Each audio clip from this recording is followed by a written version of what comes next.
Bagong lahat, bago natin ito ipagpatuloy, paki-like, paki-share itong ating video kasi para naman ito kakalat ito sa taong bayan at marami po ang makaalam sa mga nangyayari ngayon sa Pilipinas.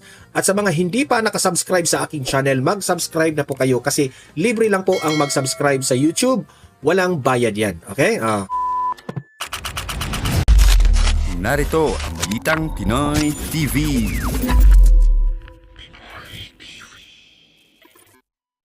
Okay, dito sa video na ito ay trending na trending itong debate nito ni Senator Tulfo at itong si Senator Pia Cayetano. Okay? Yan po ang ating papanoorin kasi medyo umiinit po ang kanilang mga debate. Pati itong si Senator Pia Cayetano versus itong si Senator Hontiveros. Mainit rin ang kanilang debate. So yan po ang ating papanoorin ngayong umaga na ito. Dito sa vlog na ito, sabay-sabay nating panoorin at magre-react tayo dito sa mga pangyayari. Okay? Ito, without further ado, papanoorin natin kaagad itong kay Senator Tulfo at itong si Senator Pia, itong mainit na debate sa dalawa. Okay, play. Yes, Senator Raffy. What's the pleasure of Senator Raffy Tulfo? Mr. President, in the past few weeks, I have coordinated with the Office of the Majority Leader regarding the membership of the committees I hold as chairman. In fairness to the Majority Leader's office, they have extended all efforts to formalize the election of the members of the Committee on Public Services and Migrant Workers. What disturbs me is that it is the inaction of the Minority Floor Leader to confirm these memberships that holds important LEDAC bills hostage, such as the Department of Water, crucial franchise bills, and the OFW reintegration bills. To my colleagues in the minority, maraming salamat po for your confirming your intent to join my committee. But to the minority leader, my good friend, Senator Alan Peter Cayetano, it is time that we cooperate so that we may get back to legislating. If you have time to go on FB Live, maybe you have time to confirm Tinitira or niya give the si go signal to your Cayetano. minority members. Kasi Mr. President, pabalik-balik na po yung staff ko sa office ni Senator Peter Alan Cayetano Ba't ka, para namimilit? kumuha raw ng go signal nang sa gayon yung kanyang mga members ay ma-elect na sa committee ko. And all of them were saying we're more than happy and willing to sign, pero ayaw ni Senator Cayetano, Alan Cayetano. Kung ayaw. I don't know anong dahilan niya, bakit niya Huwag kang hostage huwag kang yung pipilitin. pagiging members ng kanyang mga kasamahan sa committee ko. Hostage niya po yung mga LEDAC bills sa kanyang pagtanggi na bigyan ng go signal ang kanyang mga kasamahan sa minority para pumirma.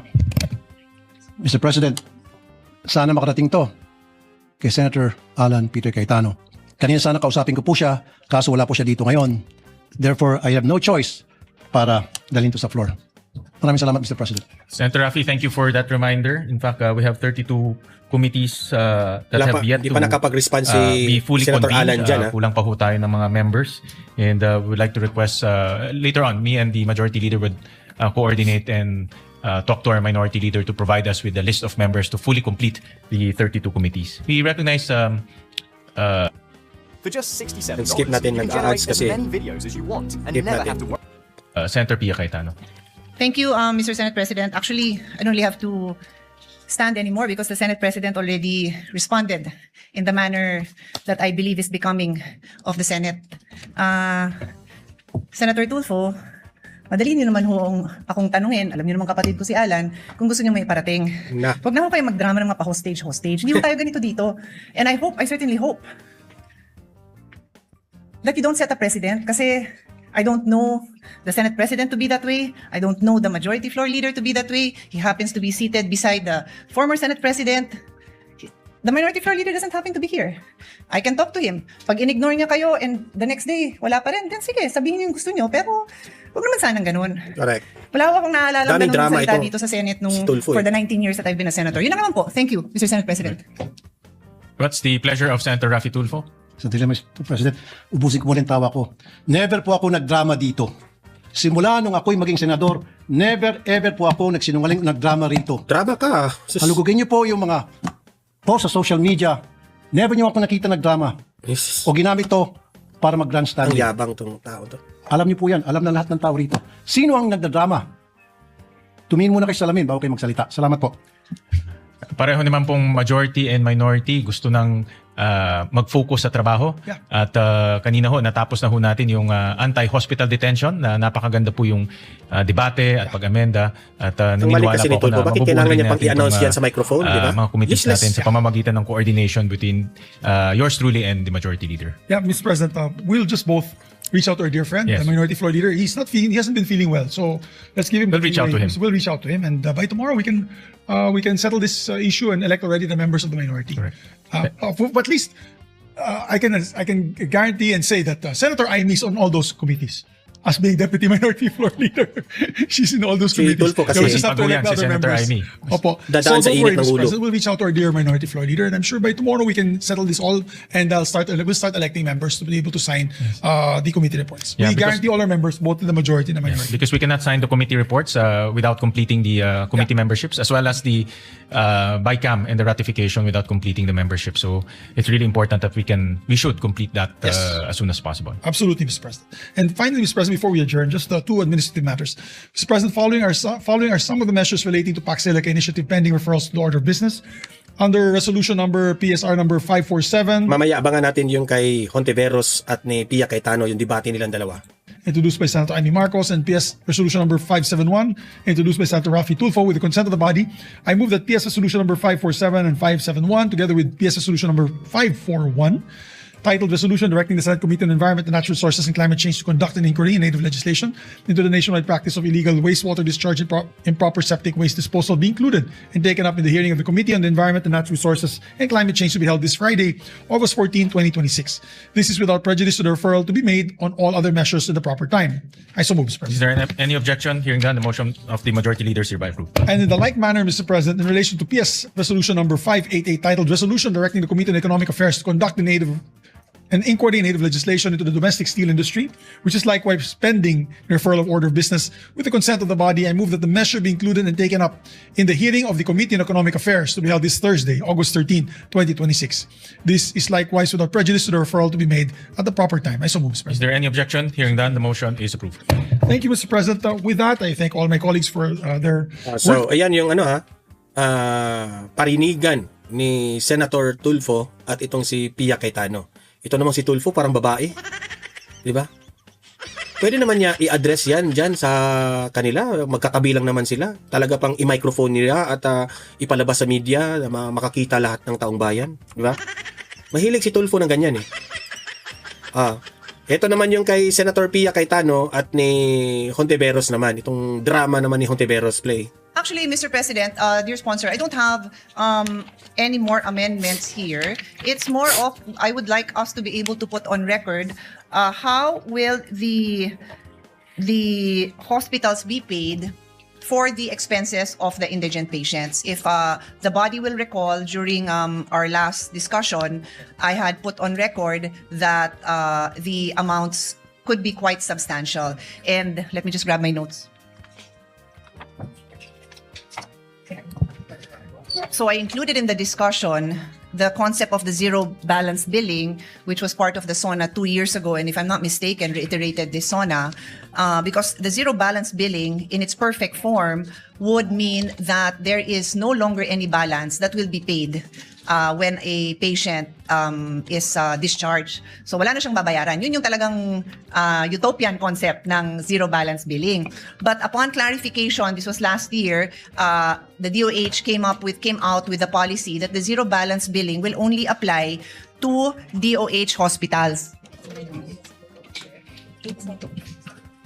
Yes, Mr. President. Sorry, If not- I'll just complete. Is it sorry. okay? Yeah. Good. So just to gentlemen. complete, the zero balance billing only applies to DOH hospitals and specialty hospitals, and that number's 91 yan. 87 DOH hospitals plus 4, tama ba? Plus 4 specialty hospitals, 91. And yet, our total number of hospitals is around 1,000. So, wala pang 10% yung mga ospital na pwedeng puntahan ng mga tao para maka-avail ng zero balance billing. So I'm simply presenting the reality on the ground na pagpunta doon ng pasyente at nag-expect siya ng wala siyang kakayanan magbayad, and Her Honor has included in the discussion a very important segment of the population, yung financially incapacitated, na iba pa sa indigent. Talagang nangangailangan yan. Maraming middle class na namumulube dahil sa sa presyo dahil sa nagkasakit, mahal nga magkasakit. So I'm very happy naman na we recognize the need of those who are actually nga financially capable pa nga yan pero mamumulubi ka talaga. So lahat naman tayo nagkakaintindihan dyan. It's not a point of contention.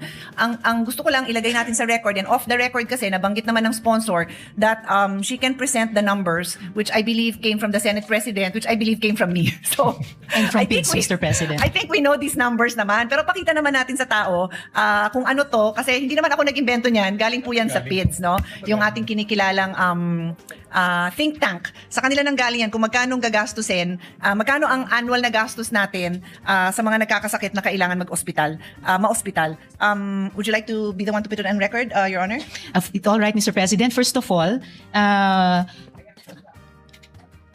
we are not forcing private hospitals into a zero balance billing arrangement. This bill does not create zero balance billing in private hospitals. Hindi po niya ine-extinguish yung mga unpaid balances. Pinoprohibit lang talaga yung detention o kaya withholding on the ground of non-payment. So for the record, hospitals may still collect unpaid lawful charges through promissory notes, lawful security, guarantee letters, assignments where allowed by law, and civil remedies. Ngayon po, going to yung data na inestimate ng Philippine Institute for Development Studies at nakuha nating lahat mula sa Office of the Senate President. Ito po nagpo-provide ng data sets covering indigent inpatient claims from 2024 to 2026. Pero at the outset pa lang, Mr. President, disclaimer kaagad, hindi po dapat ito tignan na fiscal cost of the bill.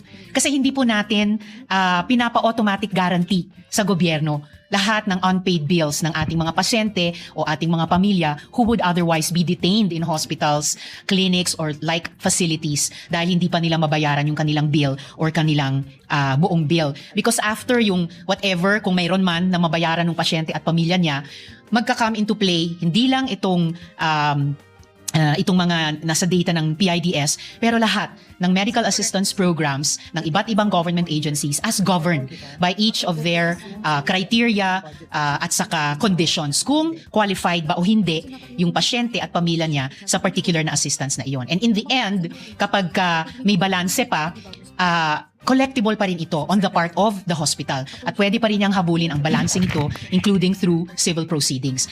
Basta ang importante po ay makakamit yung unang layunin ng kasalukuyang batas at layunin pa rin, primary objective pa rin nitong amendatory bill natin na ang pasyente o pamilya niya ay hindi nadidetain. So, tinignan pa rin po namin sa office ko yung data mula sa PIDS. Yung data sets ginamit para i-compute yung gross residual billing gap. Again, hindi po ina-assume na nire-represent nito yung amount na actually collected from the patient.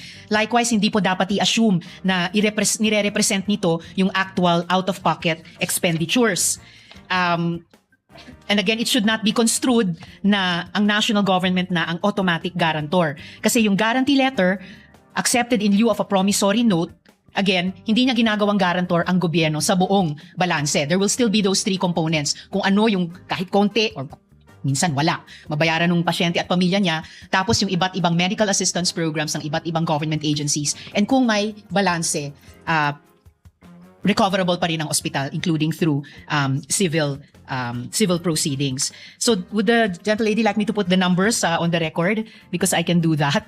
If she will bear with me. I think we should All because we can now have a clearer discussion kung ano yung ma-expect ng mga tao pag they're confronted with the situation na hospital sila tapos gusto nilang ma-discharge. So lagay natin sa record yan, Madam Sponsor. All right. But again, Mr. President, just with that disclaimer na ito yung magiging exposure ng gobyerno kung yung buong balanse na hindi mabayaran ng pasyente at pamilya niya ay sasaluhin ng gobyerno, which is not the case. So again, I just want to put that on record na wag nating isipin na ang hindi mabayaran ng pasyente at pamilya niya ay babayaran lahat ng gobyerno. Masasubject pa rin to the requirements at criteria ng bawat medical assistance program, ng bawat government agency. At sa huli, kung may balanse pa, obligasyon pa rin ng pamilya at pasyente, collectible pa rin on the part of the hospital.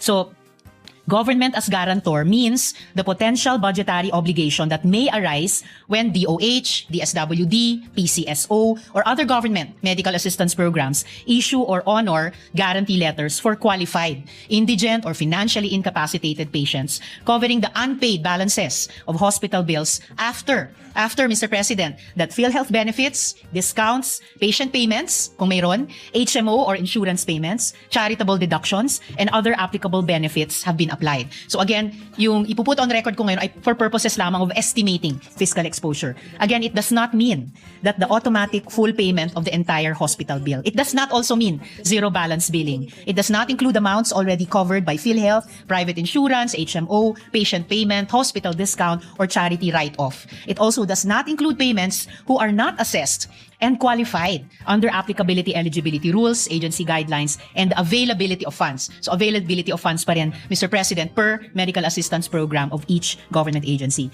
So for proxy computation, the estimated government exposure may be expressed as, so estimated government exposure, kaya ba nating ipakita ito on the screen, equals number of qualified cases times average residual unpaid balance times assumed approval or payment rate. Teka, saan nawala yung aking? Sandali lang po, Mr. President. Okay. So yung estimated government exposure equals number of qualified cases times average residual unpaid balance times assumed approval or payment rate. Where number of qualified cases refers to the assumed number of indigent or financially incapacitated patients, cases that may be endorsed for government medical assistance. In the absence of a national hospital detention data set na tinanong kanina ni Senator Joel, dahil wala po tayong ganyang data set talaga na kompleto ng cases of hospital detention, yung PhilHealth indigent or NHTS PR claims may be used as a narrow proxy. So proxy lang siya, Mr. President, while all indirect contributor claims may be used as a broader stress test proxy. In average residual unpaid balance refers to the assumed unpaid amount remaining after PhilHealth, discounts, patient payments, coverage of HMOs, charitable deductions, and other benefits have been applied. And assumed approval or payment rate refers to the portion of endorsed cases that government assistance programs can actually cover, subject to eligibility, agency guidelines, and always availability of funds. So ito, Mr. President, pinepresenta ko lang itong proxy bilang fiscal risk scenario. Hindi po ito official cost estimate talaga. At ipinapakita pa rin ito na importante itong bill bilang primarily anti-detention measure. Hindi po talaga siya automatic government guarantee para sa lahat ng unpaid private hospital bills. Okay, kung gagamitin natin yung NHTS, yung PhilHealth 2024 indigent claims, ang volume po nun ayon sa PIDS ay mga 2.07 million claims. Again, narrow proxy ito. And assume natin for stress testing purposes, 100% approval o payment rate na hindi nangyayari. A residual unpaid balance of 10,000 pesos per case would imply around 20.7 billion pesos in annual exposure. Kung 25,000 pesos per case ang residual na hindi pa nababayaran sa bill ng mga pasyente, ang exposure ay tataas sa 51.8 billion pesos. At 50,000 per case, the exposure could exceed 100 billion pesos. Pero kung kalahati lang naman ng qualified cases ay ma-approve or mababayaran, yung figures ay makakalahati. So ang exposure would be at around 50 billion pesos. If you will bear with me, Mr. President and Gentle Lady, with more numbers, pero dahil kinrunch po talaga namin yung data ng PIDS, kung i-apply yung test more broadly sa lahat ng indirect contribution claims, o around 8.61 million claims, mas lalaki yung exposure. Kung 100% ang payment rate, 10,000 pesos residual unpaid balance per case would imply around 86 billion pesos exposure, while 25,000 pesos per case would imply around 215 billion pesos. Pero again, Mr. President, yung actual exposure ay magdedepende pa sa kung ilang mga kaso ay talagang magka-qualify at aktual na maaprubahan at mababayaran sa ilalim ng rules ng bawat ahensya at available funds niya. So for context pa, Mr. President, yung existing public medical and crisis assistance envelope ay substantial, significant, pero of course limitado. Ang DOH MAIFIP ay mga 51.6 billion pesos para sa taong 2026. DSWD-AIX ay mga 63.9 billion pesos at yung medical assistance ng PCSO although noong 2024 amounted to mga 3.27 billion pesos for 330,023 beneficiaries or roughly 9,900 per beneficiary. And again, kahit paulit-ulit po Mr. President, importanteng bigyan ko ng diin, hindi po ito official cost estimates dahil ang PhilHealth claims ay hindi pareho ng unique detained patients. Hindi lahat ng napapakinabangan ang PhilHealth coverage ay nade-detain. Hindi lahat ng claims involve unpaid balances. May mga claims na nababayaran naman, walang unpaid balances. Hindi lahat ay private hospital cases. At hindi lahat ay magka-qualify para sa government guarantee letters. Proxy scenarios lamang po ito na magpapakita o pinapakita ang fiscal risk kung ma-misinterpret natin ang measure bilang full government guarantee. Dahil hindi po full government guarantee itong bill. Itong bill ay primarily anti-detention. Pero sinasabi pa rin natin, ina-uphold pa rin natin, pagkatapos anumang mabayaran ng pasyente at pamilya niya, pagkatapos may coverage ng alinmang medical assistance program o mga medical assistance programs ng government agency or agencies, kapag ka may balanse pa rin, obligasyon pa rin ng pasyente at pamilya, collectible pa rin on the part of the hospital. So, bilang suma sa pag-numbers crunch namin sa datos ng PIDS, yung safe fiscal position ay malinaw pa rin, Mr. President, dahil walang automatic full guarantee, walang automatic zero balance billing, at wala ring automatic extinguishing ng hospital debt. Ang anumang guarantee letter o assistance nananatiling subject sa eligibility, guidelines, approval, at available funds. So, muli, I cannot stress enough, ang pinagbabawal ng panukala natin ay detention. Hindi niya po pinagbabawal ang lawful collection, Mr. President.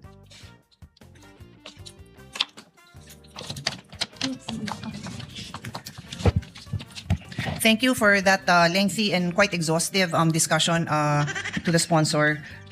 We appreciate that she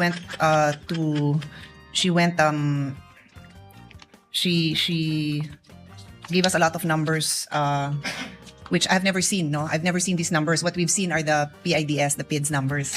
But nevertheless, malalaki. The bottom line is malaki ho ang gastos. And I agree with Her Honor that this bill never intended to be a government guarantee. Hindi nga. The only reason for Her Honor's information, for the sponsor's information, that we kept on bringing back yung magkano ang babayaran ng gobyerno because ang private hospital, yun yung aasahan niya. I mean, that's...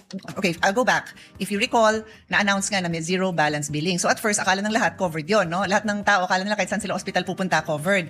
Then DOH clarified, hindi, covered lang ang zero balance billing ng DOH hospitals and specialty hospitals. So pag doon ka pumunta, wala kang babayaran, government ang magbabayad nun. Clear naman po tayo doon, Madam Sponsor, di ba? Yes, Mr. President. Na yon. So at least yun pa nga, whether indigent ka pa nga o hindi, wala nang problema, right? Do we understand each other? Walang problema. Under the zero no? balance billing system, Mr. Under the zero President. balance. So kaya nga sabi ko earlier, yung utopian